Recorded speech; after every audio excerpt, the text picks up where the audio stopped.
ادوار میں ذاتی مفادات کی جنگ میں کرپشن کا بازار گرم رہا ہے۔ احتساب کے اصول کو بالائے طاق رکھتے ہوئے حکمرانوں نے ملکی معیشت کو ناقابل تلافی نقصان پہنچایا۔ ان بے شمار چیلنجز سے نمٹنے کے لیے حکومت کو 2019-20 کے بجٹ میں مشکل فیصلے کرنے پڑے ہیں۔ حکومت کو کرنٹ اکاؤنٹ اور بجٹ خسارہ اور گردشی قرضے ورثے میں ملے۔ پچھلے مالیاتی سال کی نسبت درآمدات میں کمی اور برآمدات میں اضافے کی وجہ سے کرنٹ اکاؤنٹ ڈیفیسٹ میں خاطر خواہ کمی ہوئی ہے۔ ویلکم ٹو نیوز وائز، میں ہوں عارفہ نور۔ آج پروگرام میں سب سے پہلے ہم بات کریں گے ملک کی سیاسی صورتحال کی۔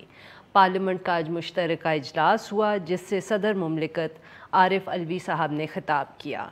ایک طرف تو انہوں نے خطاب کیا اور دوسری طرف پاکستان پیپلز پارٹی اور پاکستان مسلم لیگ نواز نے بہت احتجاج کیا پارلیمنٹ کے اندر، اور ان کی سپیچ کے دوران تھرو آؤٹ شور شرابہ مچائے رکھا۔ جو اپوزیشن کے ارکان تھے انہوں نے ساتھ میں تصویریں بھی پکڑی ہوئی تھیں اپنے ان ساتھیوں کی، ممبرز آف پارلیمنٹ کی، جو اس وقت نیب کی حراست میں یا جیل میں ہیں، جیسے کہ شاہد خاقان عباسی صاحب، خواجہ سعد رفیق صاحب، آصف علی زرداری صاحب۔ صدر مملکت نے اپنی جو تقریر کی اس کے اندر انہوں نے تفصیل سے بات کی تحریک انصاف کی حکومت کے ایجنڈا کی اور ایک سال کی پرفارمنس کی۔ انہوں نے اس کی ایک سالہ جو حکومت کی معاشی کارکردگی ہے اس کا بھرپور دفاع کیا، اور یہ موقف اختیار کیا کہ حکومت کو ایک بہت خراب معیشت ورثے میں ملی تھی، اور انہوں نے اس کو بہتر کرنے کے لیے، اس کو ریفارم کرنے کے لیے کافی اقدامات اٹھائے ہیں۔ ساتھ میں انہوں نے احتساب کے بھی عمل پہ بات کی اور کہا کہ بدعنوانی اور کرپشن جو ہے ان کے خلاف جو حکومت کی ایک کیمپین ہے اور جو ایک نیب کی بھی کیمپین ہے وہ جاری رہے گی۔ انہوں نے کہا کہ کرپشن پاکستان میں شروع سے ہی ایک مسئلہ رہا ہے، اور اب جب احتساب ہو رہا ہے تو اسی سے اس مسئلے کو حل کیا جائے گا۔ مگر دوسری طرف جو اپوزیشن احتجاج کر رہی تھی، خاص طور پہ انہی پارلیمنٹیرینز کے حق میں جو اس وقت پارلیمنٹ میں موجود نہیں تھے کیونکہ وہ حراست میں ہیں، ان میں سے ایک شاہد خاقان عباسی صاحب آج اکاؤنٹیبلٹی کورٹ میں جب پیش ہوئے تو انہوں نے کہا کہ نیب چیئرمین کو اپوائنٹ انہوں نے اس لیے کیا تھا کیونکہ پاکستان پیپلز پارٹی کی طرف سے یہ سجیسچن آئی تھی، اور دونوں جماعتوں نے اس پہ اگری تو کیا تھا، مگر انہوں نے آج اعتراف کیا کہ شاید یہ ان کی غلطی تھی، اور انہوں نے اس کے اوپر باقاعدہ قوم سے معافی مانگی۔ اور یہ جو معافی تو شاہد خاقان عباسی صاحب نے مانگ لی، مگر دوسری طرف حکومت تو اسی احتساب کا جو ایک ایجنڈا ہے اس کو لے کے آگے چل رہی ہے، مگر ساتھ ساتھ اس احتساب کا شکار تو دونوں جماعتیں ہیں ہی صحیح، مگر کیا ان کا جو احتجاج ہے یہ پارلیمنٹ سے باہر بھی ہمیں نظر آئے گا؟ کچھ عرصہ پہلے بہت شور شرابے کے بعد ایک اے پی سی ہوئی تھی، اے پی سی کے اندر فیصلہ کیا گیا تھا کہ ایک رہبر کمیٹی بنے گی جو آگے کے جو فیصلے ہیں، جوائنٹ فیصلے اپوزیشن نے کرنے ہیں وہ کرے گی۔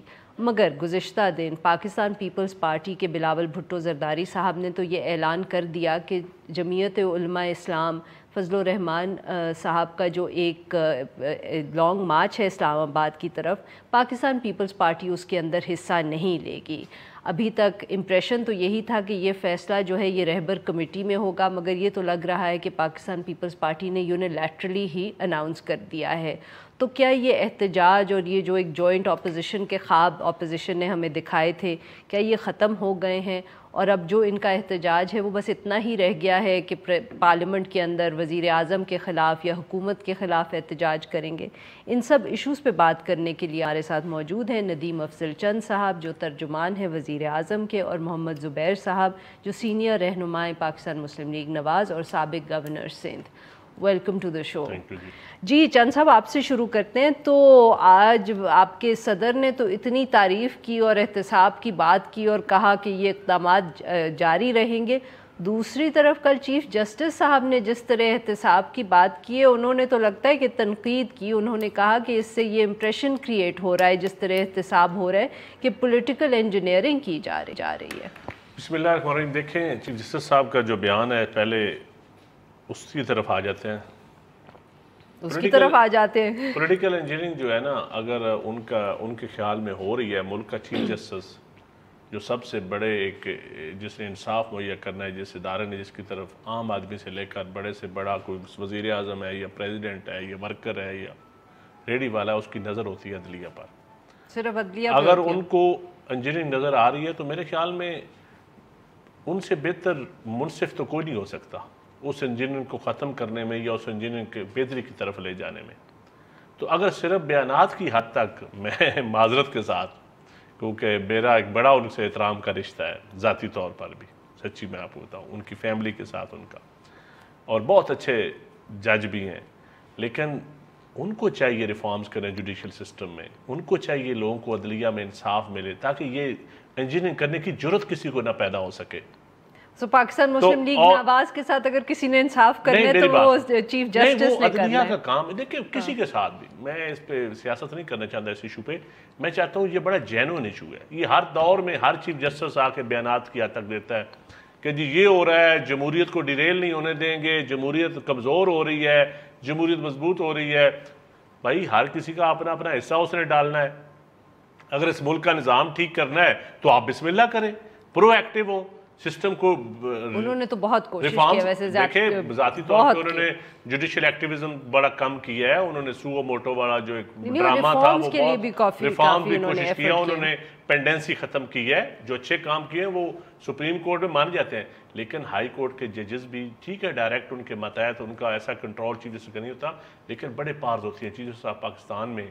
ججز کے اپوائنٹمنٹ پہ وہ ریفارمز کریں کہ اپوائنٹمنٹ کا طریقہ، مجھے پتہ ہے کہ ذاتی طور پہ وہ سمجھتے ہیں کہ ججز کی اپوائنٹمنٹ کا طریقہ کار بھی ٹھیک نہیں ہے، اس میں وہ گورنمنٹ کو ریفر کریں یا خود کوشش کریں. جو پہلے افتخار چودھری صاحب رکاوٹ تھے ججز کی اپوائنٹمنٹ کے طریقہ کار کو بہتر کرنے میں، اب وہ کہہ سکتے ہیں تھرو اٹارنی جنرل.